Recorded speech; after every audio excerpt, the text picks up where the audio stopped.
welcome to the Clock End Talk. Thank you for listening. Thank you for downloading. You can follow us at clockend_talk on Twitter. We're also on Facebook and YouTube. Each and every week I'm joined by two lovely chaps, but I don't believe they're that lovely this week because they're a little bit pissed off with the FA Cup results. So I will welcome in Schwinn and Tony. How are we, Tony? Yeah, I'm good. I thought you were going to go to Schwinn first, and I was about to log off and go home and sulk. I mean, I am at home. That doesn't make sense. Yeah, I mean, everything apart from football is good. Football is not... I'm in a dark place regarding Friday's game. So, yeah, I guess we're going to get into that soon. And Schwinn, how are you, buddy? Doing well. Almost jealous that I'm not in Australia and didn't get to celebrate Australia Day to, get myself a distraction from watching this game, just like you did. But, we'll get into this and dissect what went wrong and what all went wrong, I should say, this past Friday. Yeah, well, I'm obviously, I've been on Aussie. I've been on the grog pretty hard the last 24 hours, a bit of a bender, but full disclosure, I haven't seen the game at all. One broadcast in Australia, we don't have any rights to the FA Cup, which I think is absolutely fucked. I believe the final's on somewhere, but I'm not even sure where.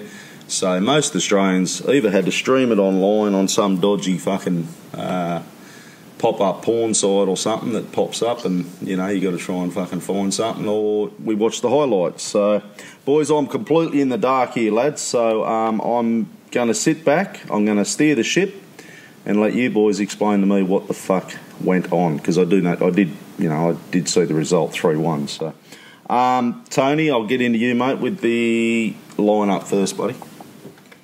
When it first came out, I wasn't too disappointed because I thought that it was going to be the same as the Chelsea game, with obviously Maitland-Niles was always going to come in for Hector, and then Guendouzi dropped out, but Iwobi came in, and I kind of thought he was going to either play Iwobi 10 and drop Ramsey back, but keep the same shape as he did against Chelsea, or even put Iwobi in there just for 60 minutes, use his energy, because we know he has a lot of work rate for 60 minutes usually, Iwobi.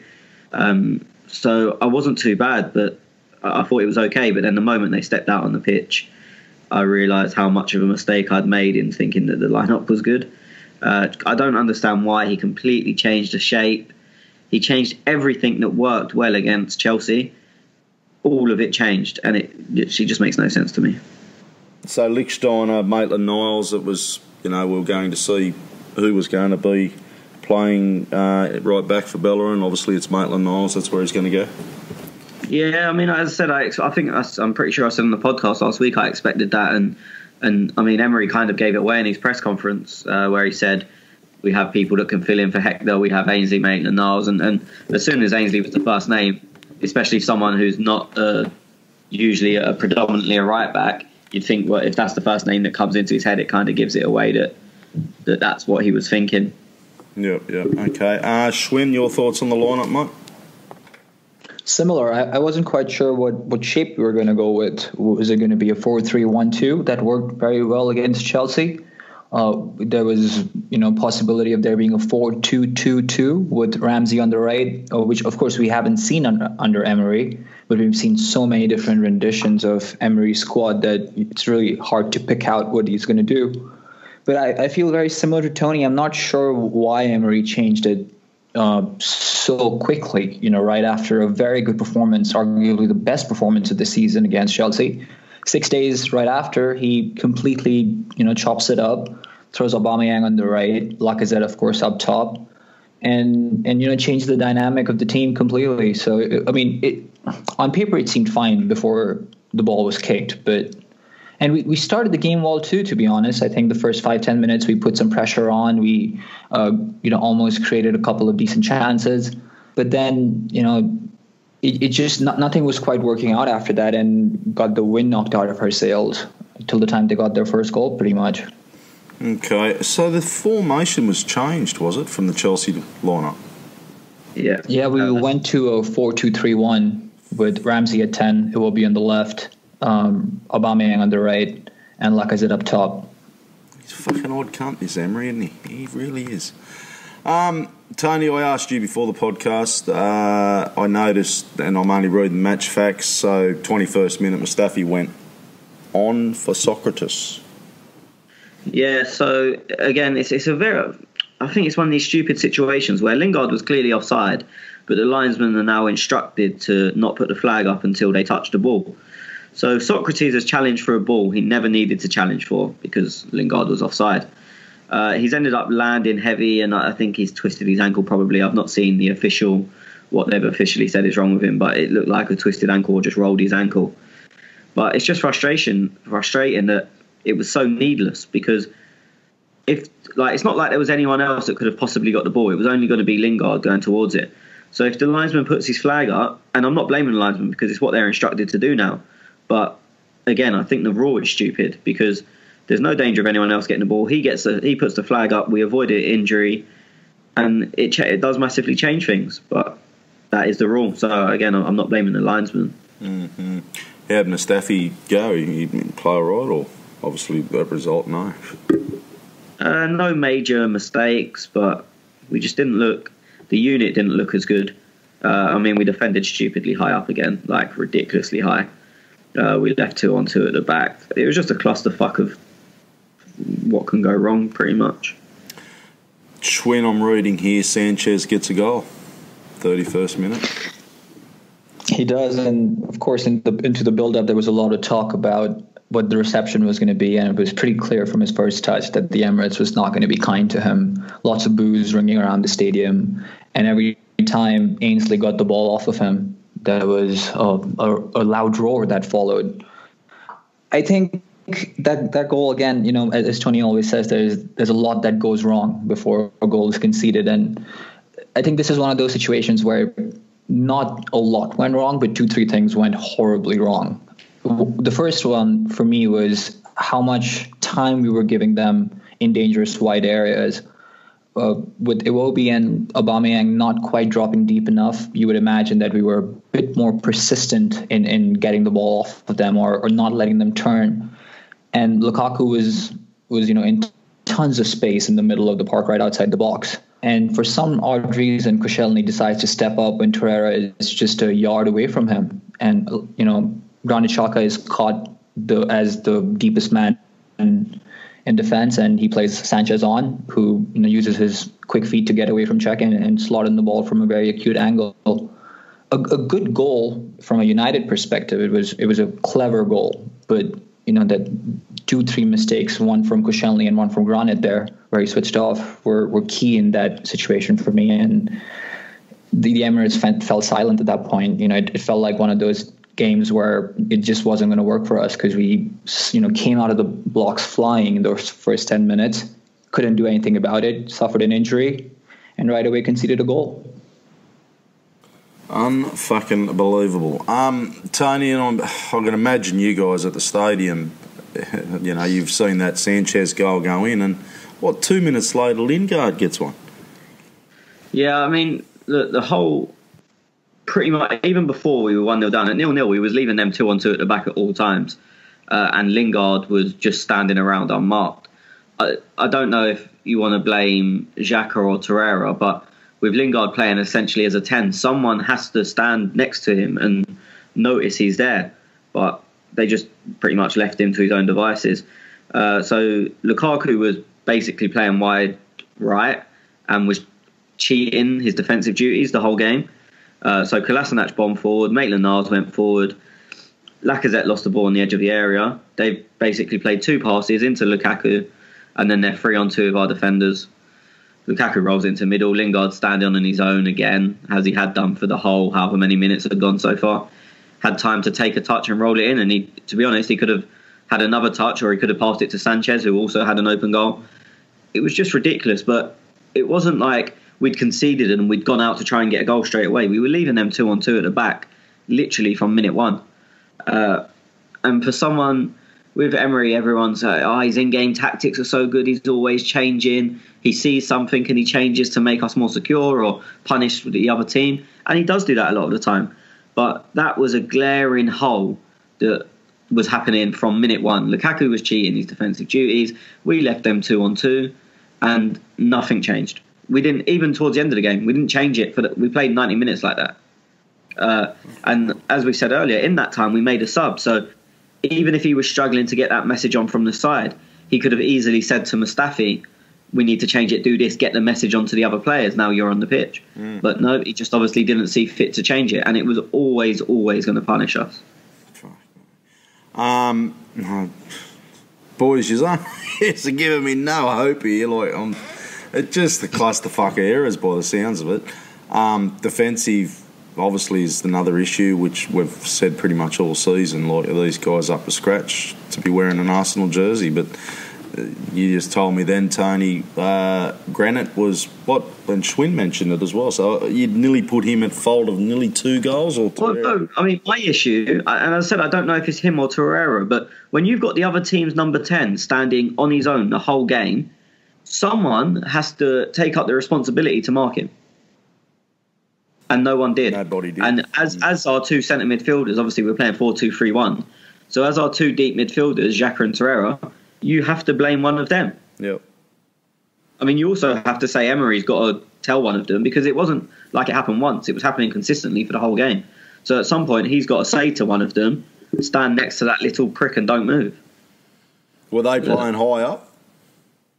Who, us? Torreira, Granite. Yeah, they were ahead of the ball pretty much at all times.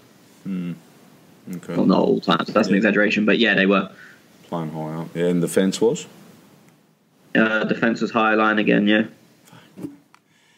Yeah, he's an odd manager, isn't he? He really is. I just can't. It goes back to what we've said on a few podcasts now, that I just can't understand his logic in things. Like, you know, we've discussed Pep. You could see the vision that he wants to do. But last week, a brilliant game against Chelsea, and you could nearly say that he'd done his homework, and you know, we matched Chelsea. Well, not matched them. We bloody played all over them. But this week, you're telling me that things have changed, tactics have changed, and everything's changed, and I don't know why. I don't think anyone does. Fucking weird. Anyway, look, a bit of good news. Aubameyang gets a goal. Schwinn, 43rd minute, and you're probably thinking, 2-1 down, we're still in this. Absolutely, very good time to score. And, you know, right before the halftime whistle, Ramsey does very, very well to keep the ball, you know, in close quarters, beats a couple of players, and is patient in putting the ball inside the box in a very, very dangerous area.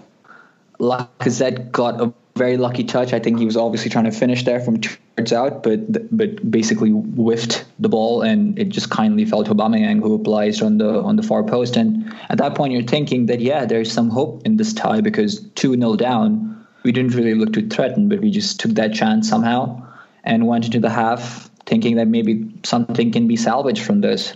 But obviously that wasn't the case, which we'll go on to talk about. Tony, I'm not going to moan too much about this game, because it's probably depressing enough for you boys to live through it all again. However, I will touch, and you just jump in if you think there's anything to talk about. Kashani, a yellow, 54th minute. Then there was a couple of subs. Guendouzi came on. Kashani went off. Again, that was an injury, suspected broken jaw. He went straight to hospital. I've not seen if that. I spoke to Schwinn on Friday night after the game, and I thought that's what it was straight away. I've not seen if it actually is or not, but if it is, he can probably play with it. Depends how bad and how low it's broke. I mean, you see players playing in masks all the time. So if needed, I would imagine, if it is a broken jaw, that he could play. Okay. And I think Schwinn wants to talk about that substitution anyway, I'd imagine. Well, and it just occurred to me, when you boys were talking about the lineup, Ozil's come on in the 64th minute, Iwobi's gone off. So he didn't even think to start Ozil again, Schwinn. He didn't even think to throw Montreal in. You know, we know Kolasinac suffers from some injury trouble, especially when he's playing too many games back-to-back.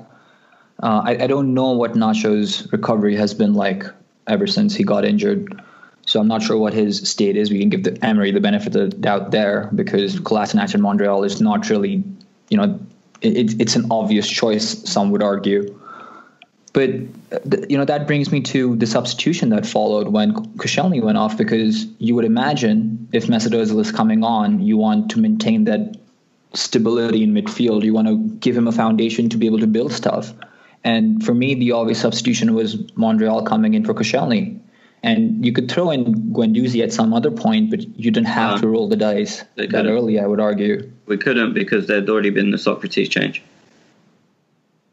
So if he's bringing Ozil on and Monreal on, that would have been the last three. Oh, there you go. Of course. Yeah, but I don't think there was quite a need to throw Guendouzi on right away. Give players some time, maybe 5, 6, 10 minutes to see how things followed. But for me, Nacho was the obvious substitution, and he elected to put Granit back there. And at that point, we lost complete control in midfield. I mean, Mesut Ozil had to drop way far deep to collect the ball and try and influence the game. And at the end of the day, he did what he does. He played in a few balls, was able to stabilize things, slow the tempo down when required. But that's not what you want him in the team for. And, he was just unable to create anything in the final third then. So just what's going on with Ozil? I know we say this every week, but this is the FA Cup. So Czech started, you're type of thinking resting players. And I don't care whether it's who it is, right? But the fact is, Ozil is fully fit. He's fully rested for the last couple of weeks. But yet, the FA Cup, you don't want to start him. Where's the rotation? I mean, I've been asking myself and you boys that same question, because, against Chelsea, we covered a lot of distance. If memory serves me correctly, this is the most amount of distance an Arsenal team has covered ever since Opta started keeping records of distances covered in a Premier League game. I think 127 kilometers was covered collectively against Chelsea. Now, if you're playing another game 6 days after that, you won't be able to keep up the same intensity with pretty much the same players. So I would imagine there's a lot of scope for rotation there. Not to mention we have a game against Cardiff on Tuesday, so you obviously want your Premier League players, if you will, to be fit for that game and be ready to go. So no rotation. To give Emery some credit here, I think it's worth mentioning that he did bring Mesut Ozil on pretty early into the second half, to try and be a bit more creative, because that was obviously where we were lacking. But I ask myself the same question, that why did he start? Why was he not used for something like the FA Cup when you're not going to play him in the Premier League? Yeah, there's something definitely going on there. We won't get into it, but because we've spoke about it before. But that's just fucking weird. That is. Where are we? So Martial, he gets one in the 82nd minute. Tony. Yeah, I've seen some people blame Ozil for this, which I think is fucking the most ridiculous thing I've ever read. So Ozil slid the ball into Lacazette, and Lacazette tried to play a 1-2, and it went a bit loose, and then Pogba literally strolled through our midfield. He did outrun Ozil. He also outrun Guendouzi, who both come on at the same time. So, I mean, I've seen people say, but Guendouzi was obviously more tired. No. He also outrun Ramsey, but fair enough, Ramsey played the whole game. Had a shot. I mean, they were literally 3-on-2 with our centre-backs again. Pogba had the shot. Cech made a save, and it's a good save, but he's also got to do better. He's done well to save it, but then you've got to tip it around the post or tip it wide. He's kind of just pushed it back into no man's area, and Martial had an open goal, and he was unmarked because obviously we were 3-on-2. And that was all she wrote. What was disappointing was, I think that was the 82nd minute, and because of Koscielny's injury, everyone knew there was going to be a lot of stoppage time, and there ended up being 10 minutes. But Arsenal players gave up, and with 18 minutes to go, if you get a goal, teams get scared, especially when they think it's done. If they're 3-1, they think it's over. But Arsenal just gave up from that moment onwards, and people are saying, it's the 82nd minute, but in equivalency, it was the 75th minute, because in general, you probably get 3 minutes stoppage time at the end of the game. So in reality, it was the 75th minute, and I'd be disgusted if we gave up in the 75th minute at 3-1 down. But apparently it's okay. It's just baffling. The whole performance, there was nothing to like about that performance. I'm just looking on who scored. They give Lukaku the man of the match. Do you boys want to dive into your best and underperforming Arsenal player? Well, I mean, for me, Ramsey was our best player. But even that fucking annoys me because the one player that I thought was the best player is deemed not good enough and we don't want him anymore. So even Ramsey being good, like, annoys me. Everything annoys me about that game. Like, even when he got the assist, which, I mean, I don't know if you've even seen the goal, Tez, but it was all Ramsey. Like, the tap-in, Aubameyang scored from a yard, all of us would have scored it. And, like, it just becomes, of course it was Ramsey. Yeah, the one guy that we don't want anymore. Yeah, of course it was him that done the only bright thing of the whole game. Like, yeah, so for me, Ramsey was the best player. I've not checked, like, who scored and whatnot. So I don't know who they gave it to. I don't want to say worst because I don't even like calling our worst player, but underperforming. I don't know. So many players just done nothing. Like, they just weren't in the game. Like Aubameyang and Lacazette done absolutely fuck all. But was that right before because of the mids, Granit and Torreira? Well, I mean, Aubameyang played on the right for 65 minutes, and then when they made the changes, again, I thought we're going to go 4-3-1-2, put 2 up front, we need a goal, 2-1 down. No, Aubameyang just went left. Baffling. So he played the whole game on the wing, and I always say that I can accept that Aubameyang is going to do absolutely fuck all, but probably score. And when you're up front, that's kind of okay. Yeah. When you're on the wing, you're losing a key part of the team because you can only attack down the other side now. So he done absolutely nothing. He scored, but he was played way out of position. Lacazette tried. I'm not even saying Lacazette played bad, but he just had absolutely no real impact on the game. He had a good shot at 2-1. The keeper made a good save, but just nothing wasn't in the game. And again, I've seen people blaming, and I'm not, but he gave away the ball for the second and third goal. But, I mean, they were well into the United half, so I don't really think you can blame him. I wouldn't say they was our worst player, though. It's difficult. I don't know who I'd put as our worst player, to be honest. No. Schwinn, your best at Arsenal? No, I agree with Tony on Ramsey. I thought he was the only bright spark on the day, and he's the one who was trying to create. I thought Lacazette worked hard, but that's not why you want to give him a shout out for working hard. You want to be able to take his name because he scored goals or was influential where it matters. In terms of our worst player, I think yes, Aubameyang was underperforming. I wouldn't call him our worst, but I think Koscielny struggled, particularly in key moments when it came to making that final decision. Do I step up? Do I close the player down? The first goal, obviously, as I said, he stepped up. Second goal, again, he tried to play Lukaku offside and, was never able to really recover, especially in a 2-on-3 situation. But he really struggled on Friday. I thought Iwobi was absolutely nothing. It was pretty clear from Manchester United's point of view that they were going to let Lukaku get away without his defensive responsibilities. And at that point, it was Iwobi on Ashley Young, 1-on-1. And you would imagine that Iwobi, with all the time he had on the ball, the chances he had on the ball, he'd create something. And it was a dead rubber. Nothing came out of it. Ashley Young completely played him off the park in most situations. Even in dead sprints, when Iwobi would just knock the ball ahead 20, 30 yards and try and catch up, he just didn't have the pace to do it early on in the game. We know he struggled from fitness issues, but I'm not talking about the 70th minute. I'm talking about the 20th minute. And then you have to question the tactics employed, the starting 11 chosen, the formation, the structure, and everything else that comes with it. I think more than the players, this was something that went wrong even before the game started because tactically we were just incapable of getting anything done on the day. Tony, a couple of weeks ago, and I would ask you, Schwinn, but I can't remember whether you were there or not. A couple of matches ago, we were talking about Aubameyang was very quiet, but it was a lot to do with the fact that I think it was Granit was playing with Guendouzi and they weren't really offering much. I can't remember the game now. It was West Ham, but again, in that game, he played wide. Yeah, okay. So that was what I was going to ask. It wasn't a case of that. Well, in both them games, he played wide. Yeah. He probably had more touches than he usually has because being a wide man, you tend to. But I mean, all he can really do is kick it past someone and run, and it's not brilliant, is it? No. Right? He does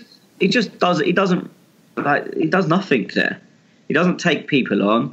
He's not going to whip in a great cross in general.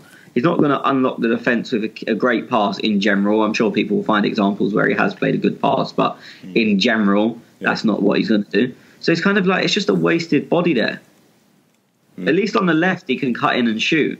I'm not a fan of him on the left, but at least it gives you some option.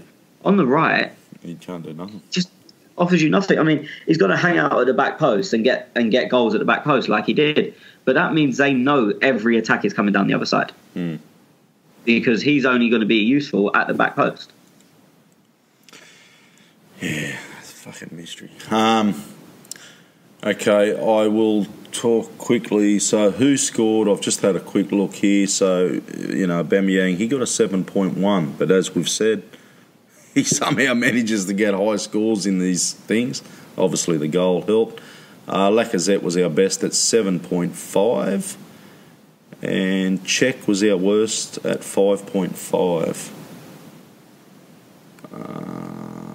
Maitland-Niles is 7.1. Also, Craig has put his ratings up at clockandtalk.blogspot.com. You can check that out. Arsenal v Manchester United player ratings. And I got a bit of a cackle. He gave Emery a 6.5. And the other reason I got a bit of a cackle, I think I said, Tony, hey, he's doing manager ratings.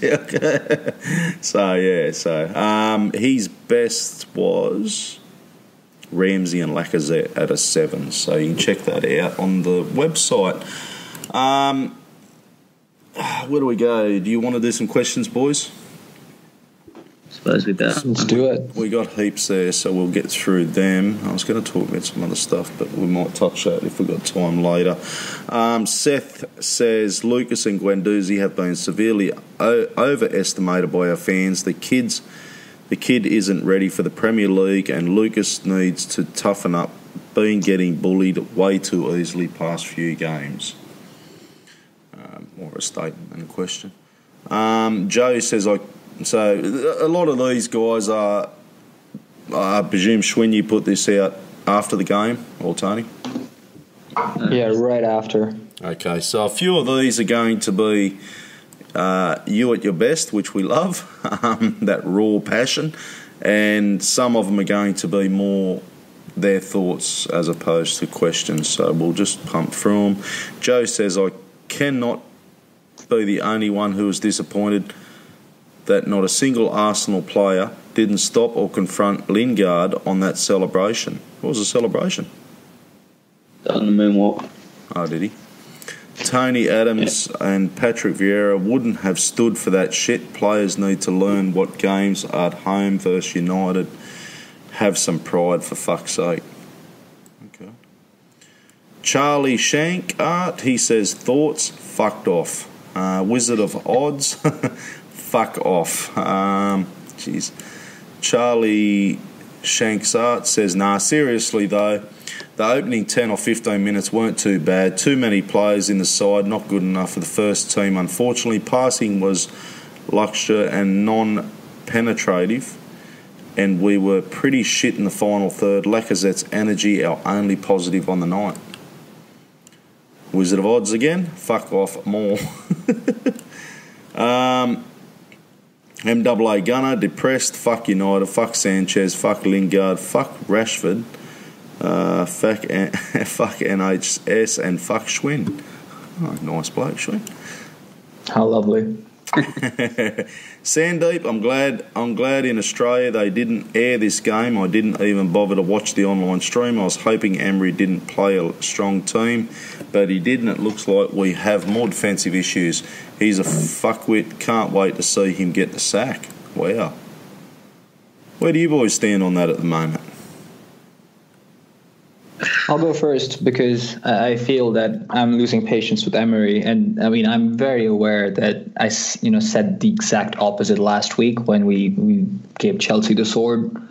But this erratic behaviour. Forget the Mesut Ozil debacle. Forget that Aaron Ramsey is leaving on a free, who is pretty much our best or most important player at the moment. I think so much tinkering is unhealthy, especially when you don't have the players that you need to play this sort of football that you want to play. there has to be some sort of give and take here where Emery is adapting to his players in the interim till the time he gets his own players. And that's understandable. But he's not budging, and he's making these players look bad, and he's hanging them out to dry, not helping them at all. I think if he doesn't make Champions League, whether that's through the Europa League or the Premier League, I think his position is going to be very precarious. I think we could give him the sack.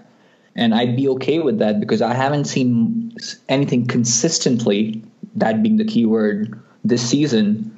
And I know we went on a 20-game beaten run or 22-game unbeaten run where we were getting the results, but everyone knows the performances weren't that good. So I don't think he's earned his badges, so to speak, where he deserves another season, especially if you don't get Champions League. Tony? I don't think he'll get sacked even if he doesn't get Champions League, because they're allowing him to mould the squad. If it's only a short-term fix, you don't let him get rid of an Ozil, you don't let him get rid of a Ramsey, you don't let him look at his own targets like Benegas and people like that. So I don't think he will get sacked if we don't get the Champions League. Do I think he should? Probably, based on what we've seen so far. I mean, there's only people who keep going, it's only 5 months, but there's now only 3 months of the season left. And we still don't know how we play. We still don't know our best 11. We still don't know any shape, formation, roles. He doesn't seem to know them. He seems to only want to play his way, and people keep going, give it time to make it his team. That's all well and good, but while you haven't got your team, you can't just give up. You still have to make them the best they can be, and he's not doing that. It's the most disillusioned I've been with an Arsenal team. I'm not saying I want him sacked right now, but I think there could be a strong case for him to go in the summer, but I don't think it will happen.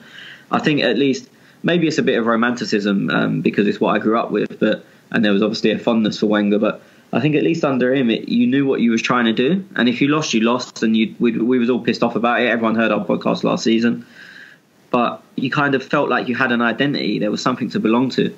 Now it's the only case anyone can offer when we lose is give him time. That's not an excuse. Mm-hmm.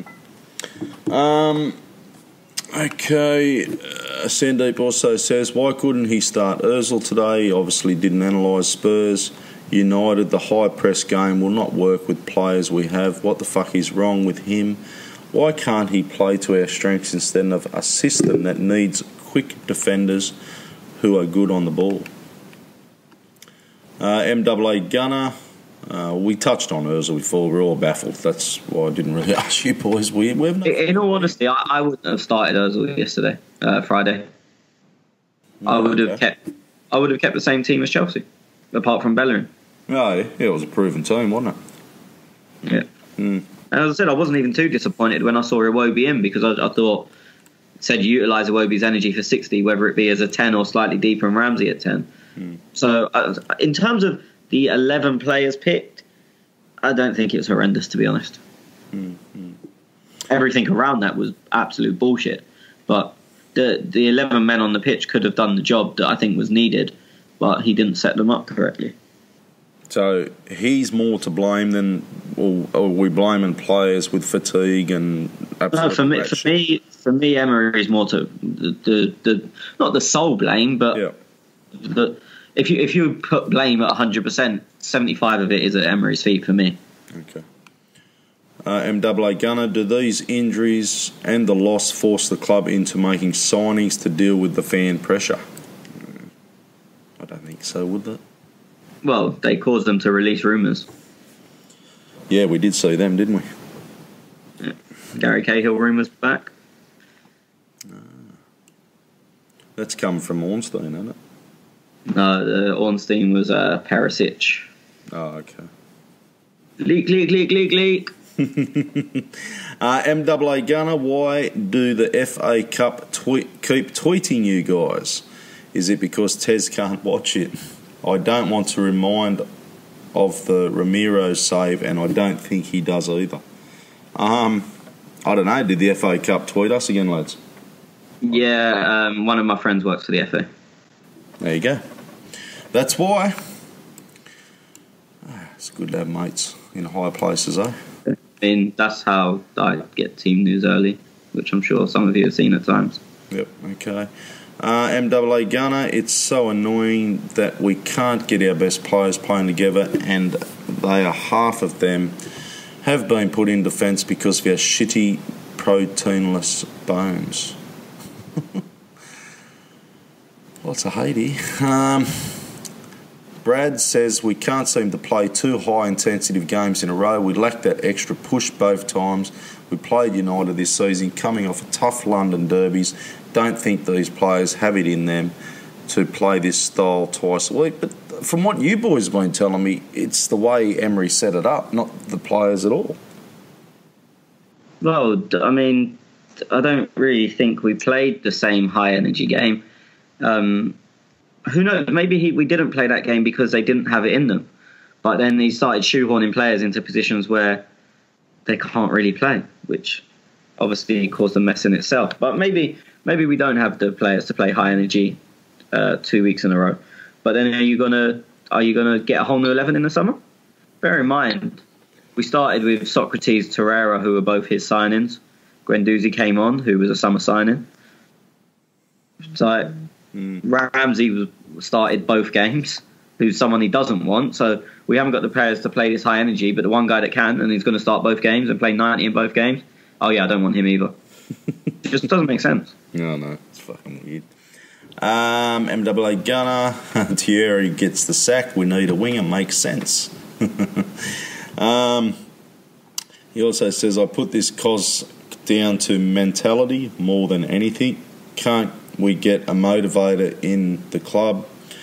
Ollie has done that to United players by reminding them of their glory days. Well, I mean, there's been a lot of people going around saying Solskjaer's been there 8 weeks and he's already got an identity and blah, blah, blah, blah, blah. He's got the players playing how they want to play and gave them belief in themselves. Like, he told, go on, for Pogba, go on, play loose, basically do what you want, but do it well. And I'll back you. If you make a mistake, I'll back you. I'll support you the whole way. I think he's gone in with he's tried to be their mate, and it's obviously worked. Whereas Emery's come in and tried to be their boss. And with some players it may have worked, and with others it most certainly hasn't. Yeah, trying to stamp his authority on the highest paid players is just a fucking... Well, that's, I mean, gunning for a fight. Like, whatever you think about Ozil, whether you think he should be in the team or not, if he was at United, Solskjaer would have probably... I imagine the way Solskjaer's done things, he said, go and be a 10. I don't particularly if you give a fuck if you defend or not. I don't expect my centre-backs to get assists, so I don't expect my number 10 to be making goal line clearances. And when he has a quiet game, Solskjaer would probably come out and back him. And when he has a good game, Solskjaer will come out and sing his name from the rooftops. I'd imagine that's what Solskjaer has done. It's what we've seen he's done with the players so far. And it just gives them that belief and that confidence. And it lets them focus on their game. Whereas Emery's gone the other way. And there's no right or wrong, but Solskjaer's won 8 games in a row. So at the moment, that looks right. I don't want to take it away from him, but I don't know how true this is. Well, I've seen photos of Sir Alex Ferguson at the training ground, so I don't know whether he's got a little bit of... He's always there. Yeah, but they were saying that he's got a little bit more... He's doing a little bit more than he ever used to do. Like, he obviously used to turn up and that, but now he's actually... I mean, either way, regardless of who it is, whether it's Ferguson, they're giving the players freedom. Absolutely, I agree with what you said. Yeah, actually, I agree totally what you said, though. Yeah, Emery's just trying to... I don't know what he's fucking trying to do. United players, an embarrassment not to play for Mourinho just because they didn't like him. There's a lot of that feeling going around. They've conned the fans. They've conned whoever's paying their wages, really. And yeah, I mean, look, it's embarrassing. I think the fans would be disgusted if they... It's hard. You can't be angry at a team that's just gone and won 8 in a row. No, it's very so in reality, yeah, the fans should probably be very pissed off. But you can't be pissed off when you're on the form you're on. So it's kind of yes and no. Yep. If someone threatened Kroenke to fund the club, would he do it? I don't really want to go down that path. Look, I'm not going to blame Kroenke, but I know a lot of people are quick to point the finger at Kroenke. And for me, and I put an article out during the week, which I very rarely fucking do, but I was bored. For me, Kroenke, yes, he's the owner, but he's also put the people in place because, as you know, he's not doing it. So he's put your rules in place, and you know, Gazidis, okay, he left, but I don't really blame Kroenke as much as what people think he should be to blame. I don't know what people want him to be at the club in the January transfer window with his checkbook out saying, okay, how much do you want to buy? How much do you want to pay? You know, what players do we want? So I don't get where a lot of that comes from with the Kroenke thing. He's there to run it as a business. He'll protect his investment, obviously, but it's just for me, it's quick to point the blame at the owner. But when you look at Newcastle United, I suppose, well, they can point the blame at Mike Ashley a bit more than I think we can at Kroenke, because, yeah, you boys agree with that or not? I always have, to be honest. I mean, I've never blamed Kroenke because we know how he wants to run the club. And look, you can differ from him in terms of his ideological standpoint, and we can argue whether the self-sustaining model is what we need or not. But if we are going to go with a self-sustaining model, I'm okay with it. But then you have to run the club in a way that obliges that. And I think to give him some credit, he put in the right people there. You know, before Sunley came in, before Mislintat came in, those are the sort of people we would have wanted in. Even Emery to that extent. But you know, the interpersonal relationships haven't worked out, and that's not Stan's fault. That's not Josh's fault. He has shed. I mean, we have spent money. We bought Alexis Sanchez, we bought Mesut Ozil, Aubameyang, Lacazette.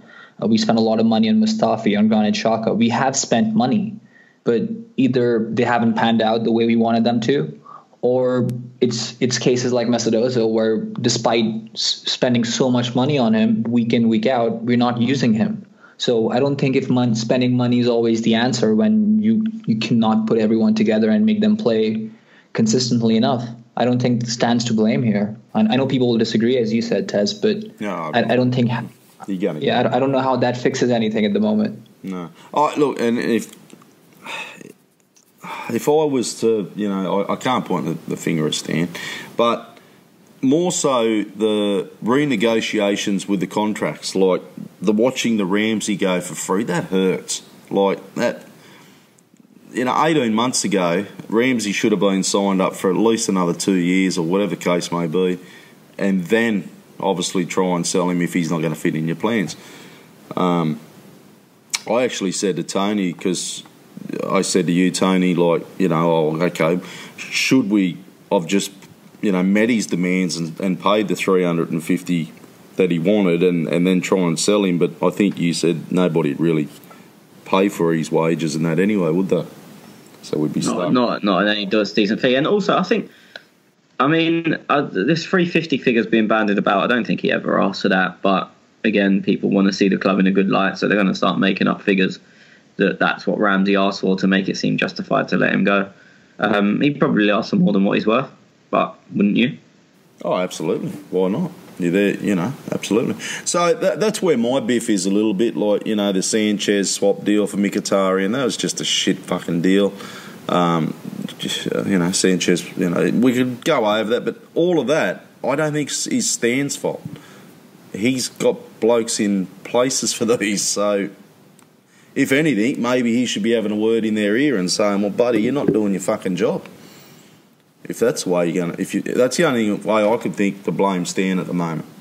I think it's difficult when... I mean, we had this discussion last week. When you're a non-football man, as he is, he puts people in place to tell the people, pull your finger out. I think because he doesn't know, I think it'd be very difficult for him to come in and say to, for example, Sven, you're not scouting well enough. As I said, just as an example, because he doesn't have a clue. He doesn't know who these players are.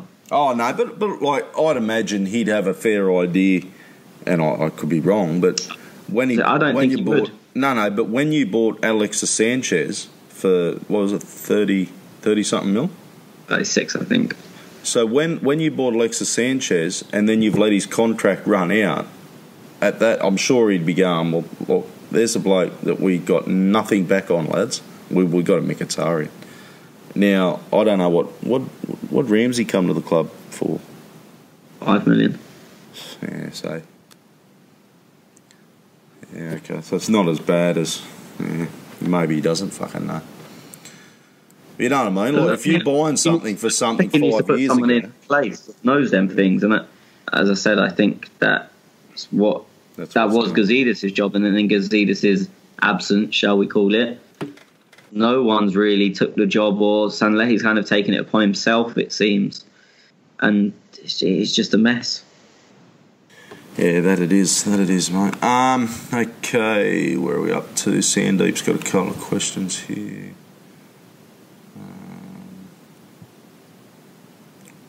Why did Monreal replace Kashani? Why did Emery have to put Granite at centre back? Did he? Yeah. Wow. Well, that's fuck, mate. For fuck's sake, at least Monreal has played a centre back. I don't know what happened to Kolasinac. Best left back in the Bundesliga. An excuse is that he's a left wing back and now he can't defend. Emery's press conference was full of bullshit. Okay. Sandeep says, would be great to get analysis on our defensive stats from Schwinn. Really interested to hear everyone's thoughts about how the team is performing defensively compared to last year, because I feel we are worse off conceding more goals and allowed more shots from other clubs. Do any homework, Schwinn? I quickly looked up something. As you boys know, I'm not in the most internet-friendly zone right now, but what I did see was, well, just to give everyone a background first, we were talking about how many goals we've conceded, and Sandeep brought it up that we've conceded more goals already this season than we had throughout the entirety of last season. I double-checked that, and that is not the case. We've conceded about 31, 32 goals right now so far. And last season... Sorry, just to, I think par for par, I think we're the same now. I think we was one ahead after we conceded one less after the Chelsea game. But I think now it's difficult because we wasn't in the FA Cup fourth round last year. But I think in the league, I think we're one better off than we were at this point last year, but don't quote me on that. Right. As I said, I hadn't checked what the situation was last year at this point, but throughout the season last year, we conceded about 50-odd goals. So, I mean, I think we can say that when we watch us play, there are times when we look much more of a unit, and then right after a few days we don't look it at all, as opposed to last season when we were pretty much a 6-on-10 consistently in defense. Now you can choose which one you like more, but I mean, supporting Arsenal has always been a roller coaster ride. This season, it just seems a bit more intense because we don't know what's coming our way on a particular match day. I'm very, very skeptic about how things are going to pan out. I mean, I remember saying a few months ago that things are going to get a lot worse before they're going to get better. But at this moment, there's no sign of things looking better, because even if we get a win against a good team or a bad team, I don't know what's going to happen the very next week. So it's a very, very tumultuous thing to go through mentally. It's very hard because last year I remember us talking a lot about Mustafi's brain farts. I remember us talking a lot about defence, but I also remember this year we've talked a fair bit about it as well. So, yeah. I mean, worryingly, you could argue that last season we spoke more about individual errors costing us, as you noted about Mustafi's brain farts. And this season we've talked about shapes and structures a bit more. Maybe because that's what we expected from Emery. We all knew that Arsene was very laissez-faire in his approach, and we accepted that. And we also underlined that in order to make things work that way, you need individual talent. That's why someone like Emery, who was more of a tactician, more of a coach, was someone who appealed to us on paper. But that's not given us any dividends so far. And I think that's where all this skepticism towards Emery is coming from, and rightly so, if I may. Okay, a couple from Hakon Larson. Does Emery or the coaching staff try to learn our players to defend? I thought that a new coach would improve us defensively and tactically without the ball. I actually expected him to do that, and the club need to tell us what the fuck we are about right now. Sanelli or anyone. So he just want answers, I suppose. Tony, you know anything about that? Well, you probably expected that yourself, I suppose. I mean, I think we all did. We all heard the stories of the USBs and the on the field coaching. We've all seen the videos Arsenal have put out of him being very active in training sessions, or especially him and his assistant. But I mean, for me, I feel like we're worse at both ends of the pitch. It's like confusion, isn't it? Like he's telling them one thing and wanting them to do another. I don't know if that's because he just seems to change things too much. Yeah, it is baffling. It really is baffling. I mean, look, there is a case for being tactically flexible and doing things to stop your opponent and what damages your opponent the most. There is a case for that. I mean, but you have to get that right. You can't change and it doesn't affect your opponents, as what happened on Friday. But also there is a case for, and Wenger was... There's a happy medium between Wenger and Emery. Wenger was too stubborn. He played his way no matter what, no matter who we were playing. And if we lost, it was just, we wasn't good enough on the day. And if we played well, he felt we would beat anyone. He was at one end of the spectrum. Emery is at the end where it changes every week, pretty much.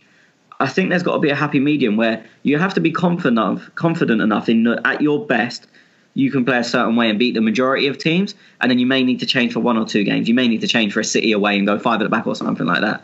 But as I said, they're just polar opposite ends of the spectrum, and we need to find a middle ground desperately.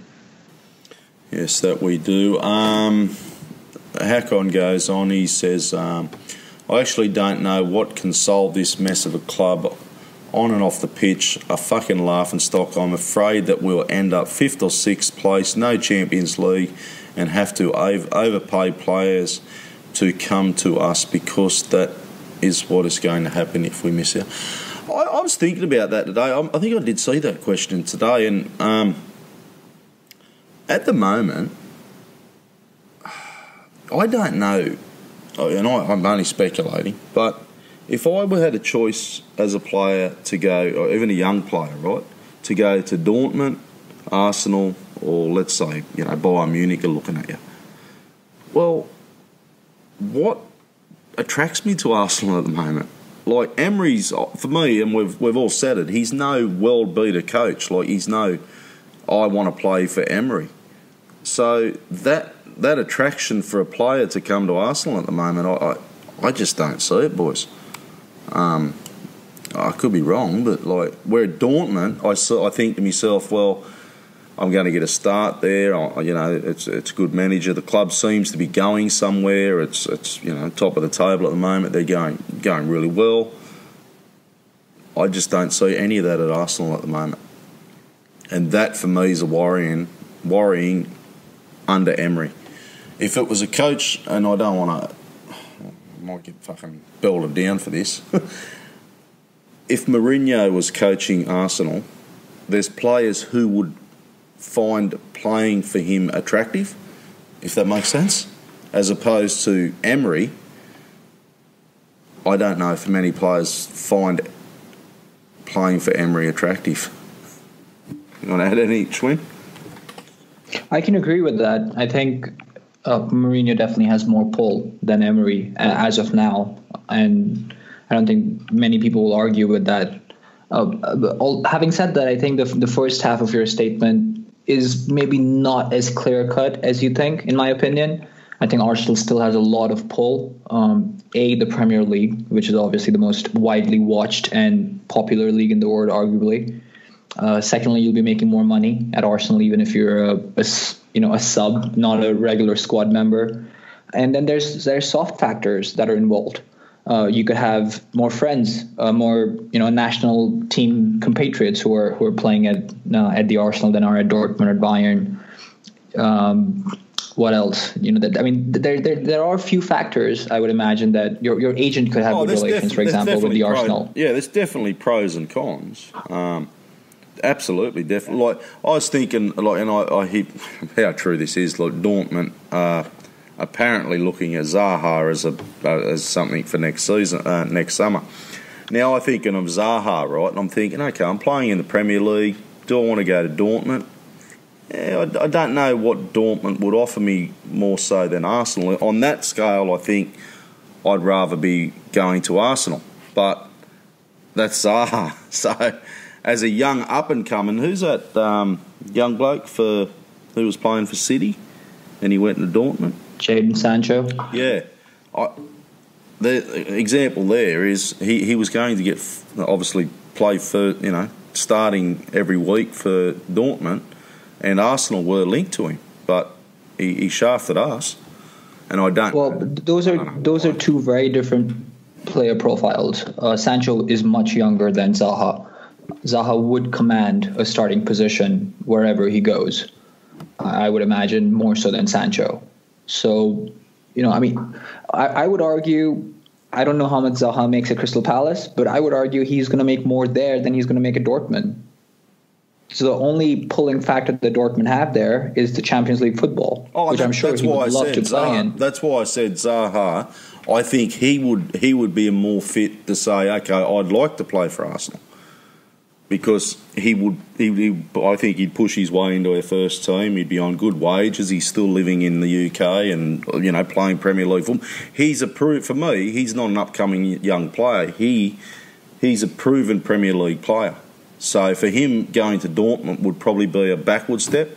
But it's these younger players that you see coming up through the ranks that I don't know if they'd find Arsenal attractive. Yeah, and I can see why that would be the case, because they're not going to get the playing time. And Callum Hudson-Odoi is going to the same thing right now as we speak, and he's probably going to get a move to Bayern. But I don't know how much playing time he's going to get. I think Tony tweeted a few weeks ago that Chelsea offered him £82,000 a week for someone who's played less than 200 minutes of Premier League football, maybe less than 100 minutes of Premier League football. So these players want to play, and at that point, a Chelsea, an Arsenal, a City won't be able to do anything because they're not going to be able to offer him the playing time. I think that's just a normal progression of things right now, and if Arsenal are struggling under Emery, as people say, chaos can be a ladder. So if a Zaha comes in, if some other player who's in that player profile comes in and is able to restore some glory, then you have a shot at going to a Real Madrid or Juventus or Barcelona, because they're going to come looking for you.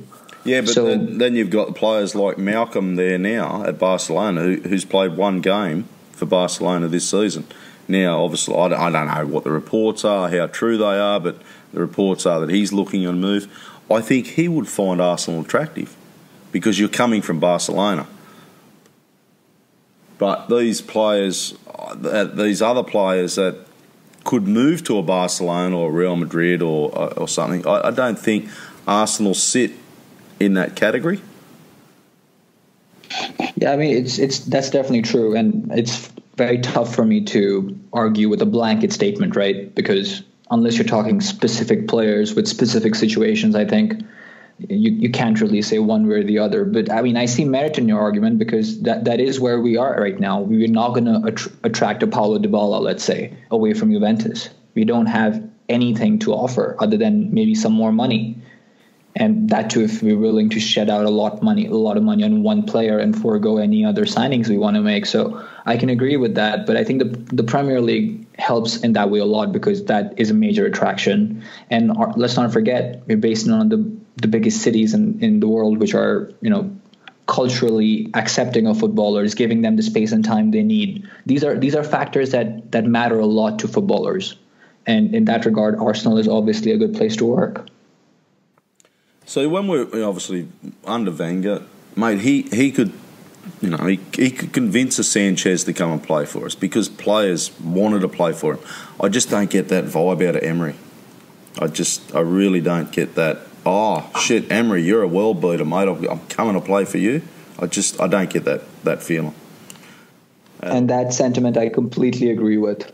Don't get it. Okay, I'd ask for your opinion, Tony, but we'll move on.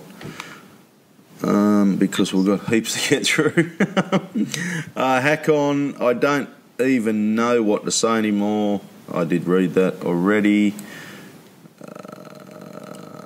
Does Emery in the coach? I actually don't know. He wrote that twice, that's why. Okay.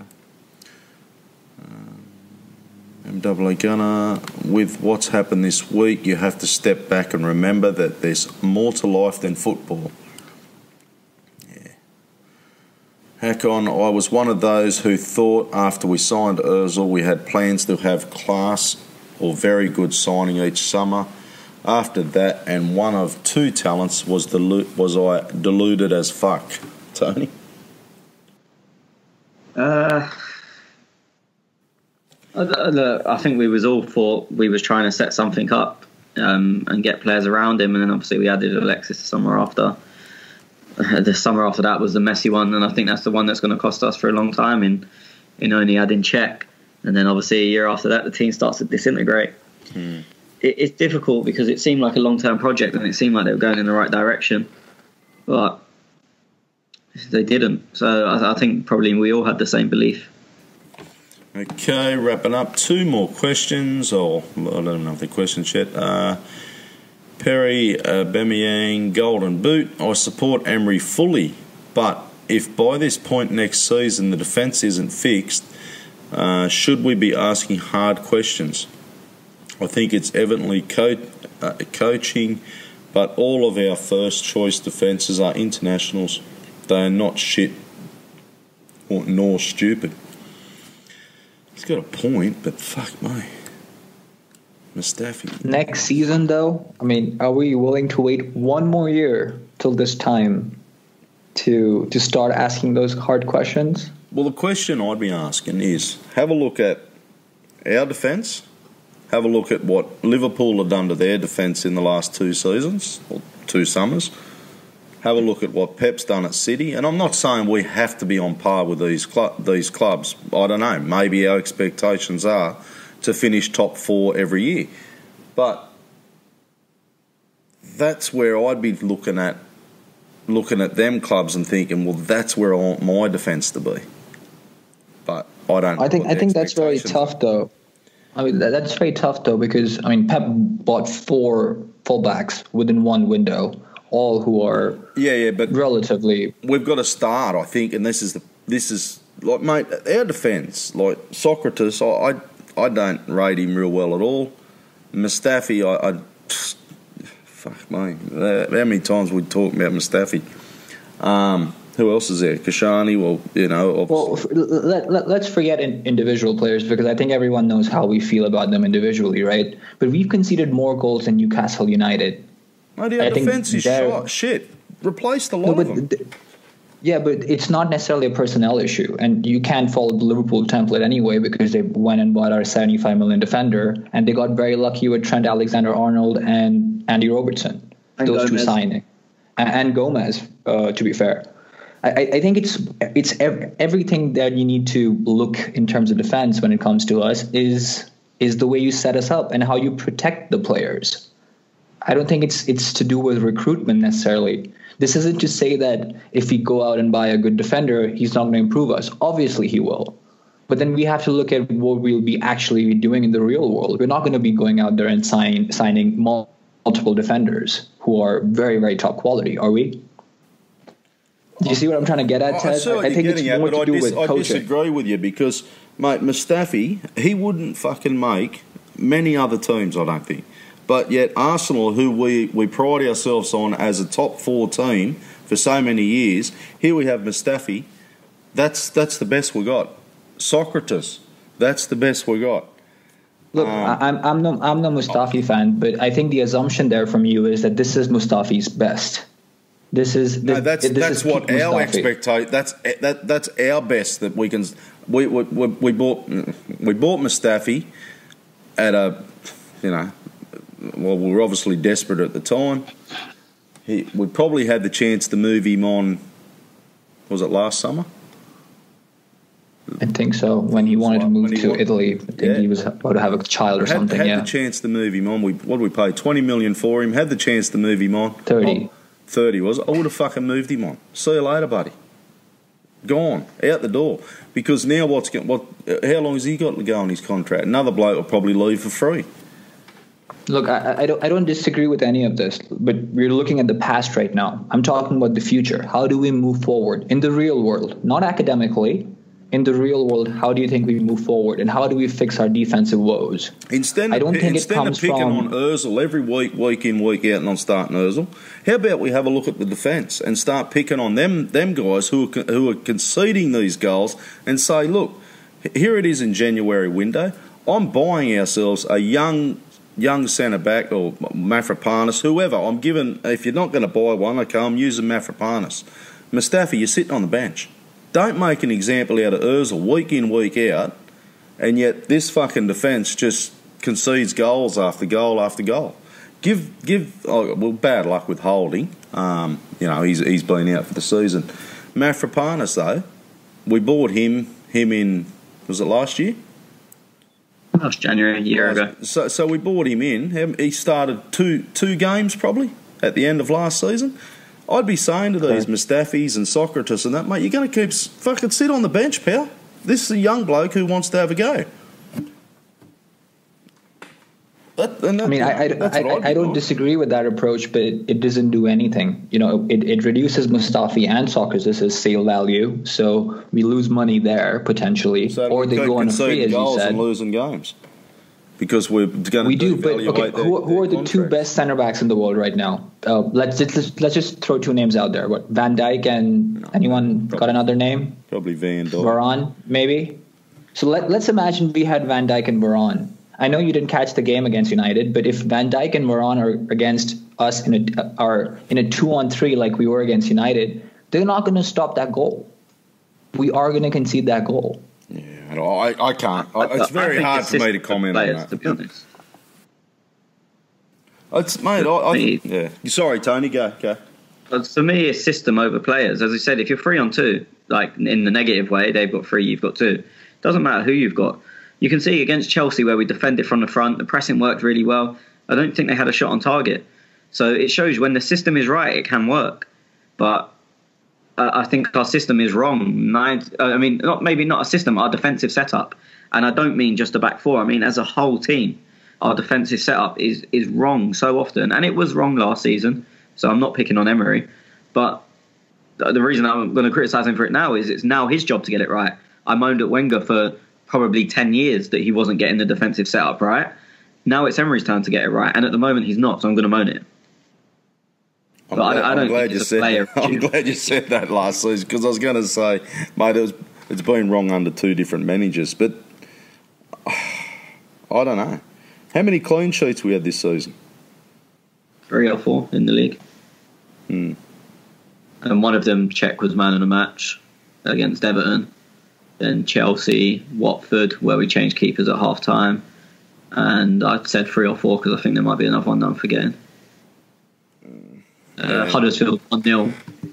They didn't have a shot on target, I don't think. It is very hard for me to comment on the game that just happened with the Manchester United game, but I can comment on throughout the season, and I get you talk about systems and tactics and things, but how many times have we brought up individual performances, and how many times have we said, Mustafi's had a brain fart, this fucking defender, what is he fucking doing? And week in, week out, we've sat here and said, that's obviously he was the bloke who fucked the goal. Look, Granite was in a couple of weeks ago, he fucked up a goal. Like, what I'm getting at is these players who keep fucking up the system and fucking up the goals, I would have benched fucking Granite the next week. Mate, that's your fucking punishment. Sit on the bench, clown. Look, I mean, I don't disagree with that sort of an approach. And maybe it's going to work, maybe it's not. We don't know because it's a hypothetical. But all I'm saying is that doesn't help anyone, because if the system stays as open as it is and it doesn't protect the individual players from the top down, we're still going to concede goals, whether it's Socrates, whether it's Mavropanos, whether it's Mustafi, or whether it's Van Dijk and Varane.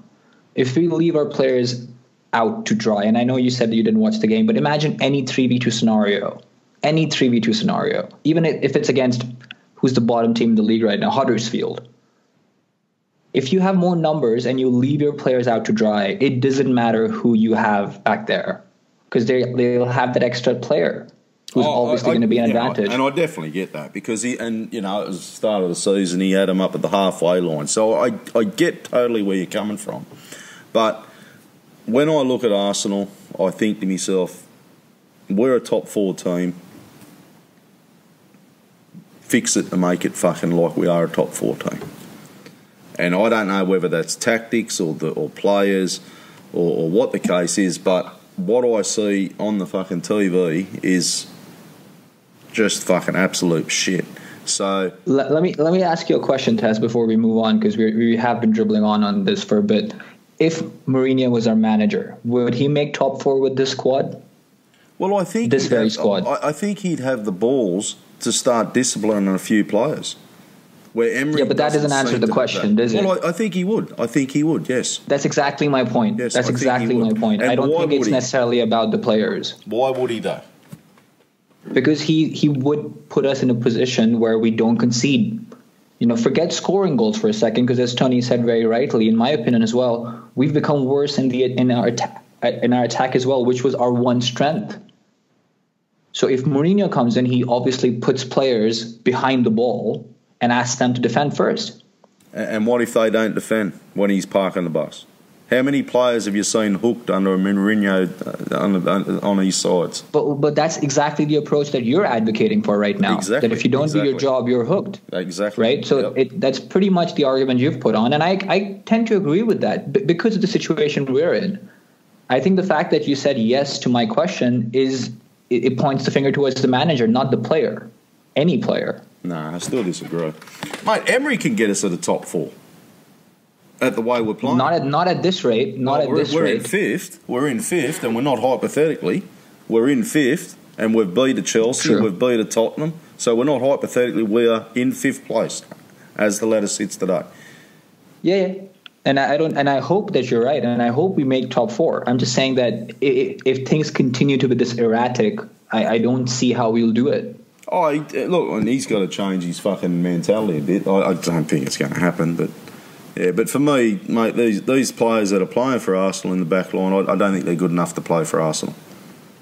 I agree with that as well. I just don't think they're good enough. Sell the fucking lot of them. Not the lot of them, but you know what I mean. I'm free next weekend. I can go play up a game if required. Who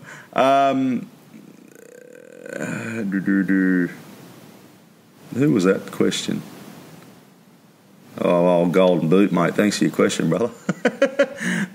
Cosman Buddha, how much was bad luck? How much was bad tactics? And how was Emery? And how much was the players? I think Tony pretty much answered that before, didn't you, Tony?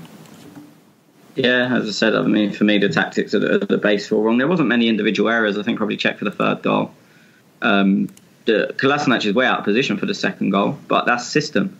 He's obviously told to do that. Again, no one was corrected and made to stand next to Lingard and stop him roaming free. So you can only assume that system. If the player does it once and they score, you can say player mistake. When it's the whole game is like that and no one's bothered correcting them, you have to say that's what they were told to do.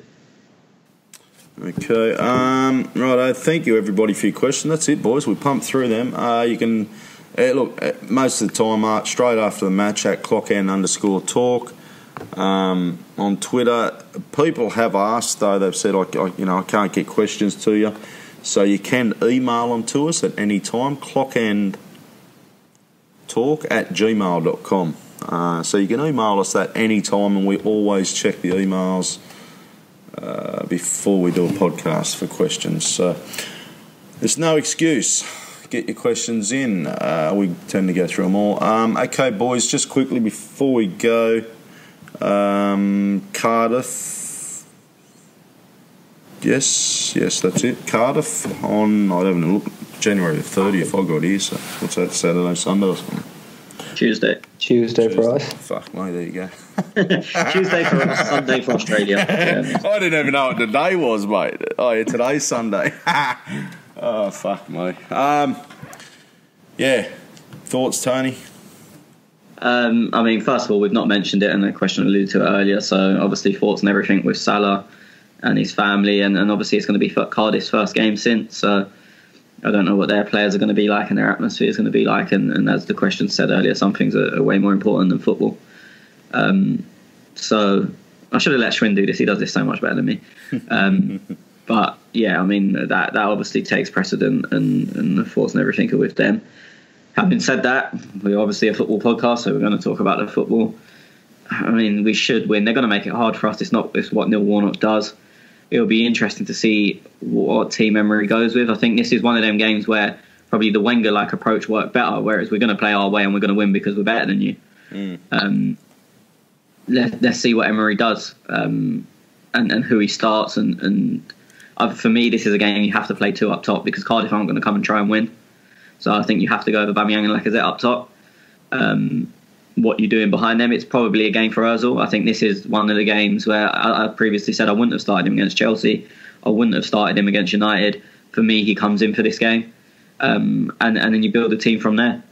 But that's what I would do. But I'm sitting at home on my laptop and Emery's a multi-millionaire somewhere. So yep. Schwinn? Yeah, I fear for this game. I think we're going to drop points.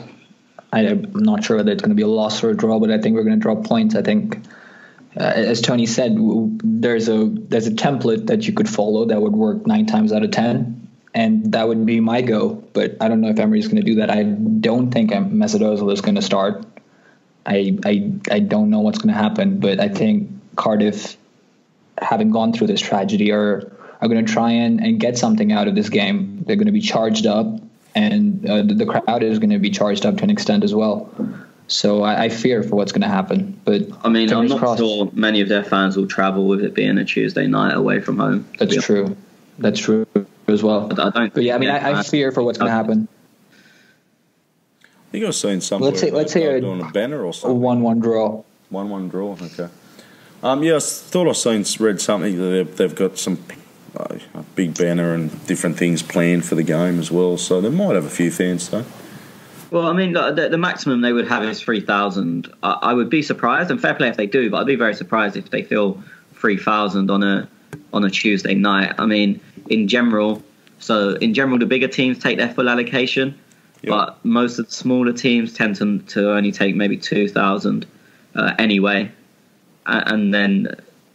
As I said, I'll be surprised. Fair play to them if they do. But I'd be surprised if they have the full 3,000. You're the Johnny on the spot, mate. I wouldn't have a clue. So.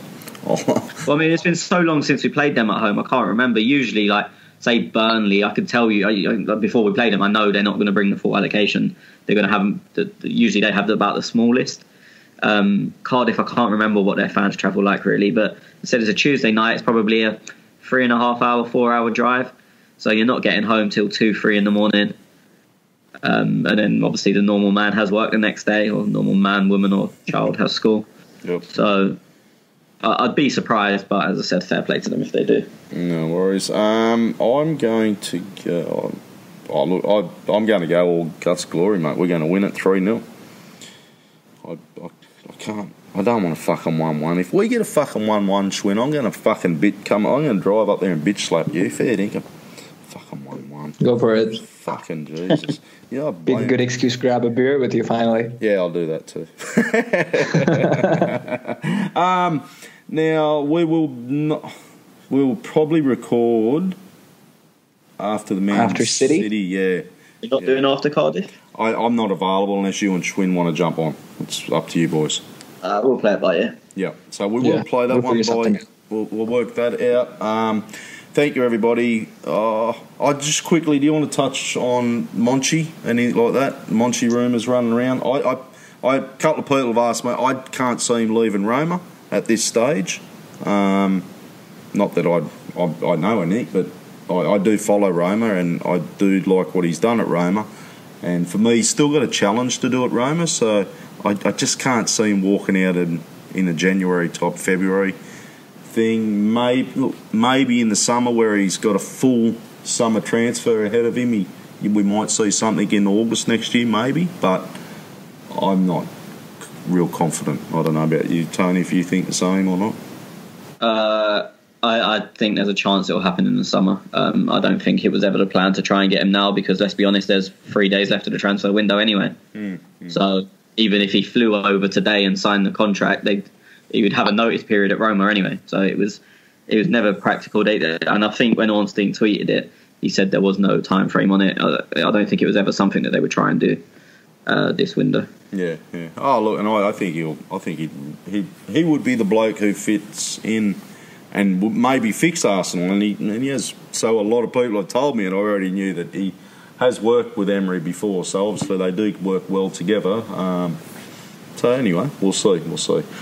Okay, boys. We're going to have a player signing, Tony, because we only got 3 days left, and we won't be on again. Someone gave me £100 and said you have to put a bet on yes or no. I would say yes. Yes, okay. Don't ask me who. I just feel like they have to do something. Yep. You think the same, Schwinn?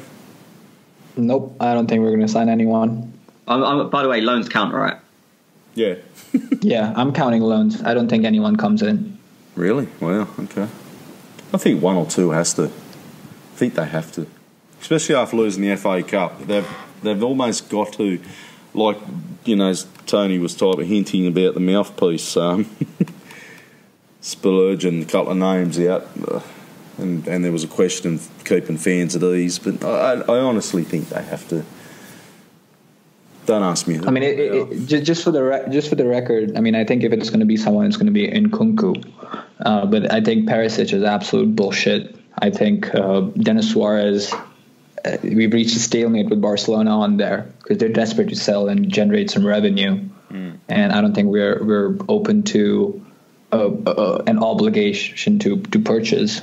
I think Nkunku is someone we can get over the line, but it seems like Ancelotti said earlier today that Alan is not going to leave Napoli for PSG, and it seemed from every account that PSG wanted Paredes and Alan before they were willing to let Nkunku go. So I don't know how things are going to go, but I think Perisic is absolute bullshit. I think it's just a way to calm the fans down in the aftermath of the United loss. So that's why I say I don't think anyone's going to come in. I agree. I think somebody will. I just don't know who. Right winger would be good, but I still don't know who. Okay, boys, it's been a pleasure. I will speak to you boys either after the City game or I'll be tuning in to your Cardiff podcast. So thank you, everybody, for listening. Thank you for downloading. And you can follow us at @clockend_talk on Twitter. We're also on Facebook and YouTube. Thanks, boys. Speak us later. Adios. Cheers. Good night and goodbye.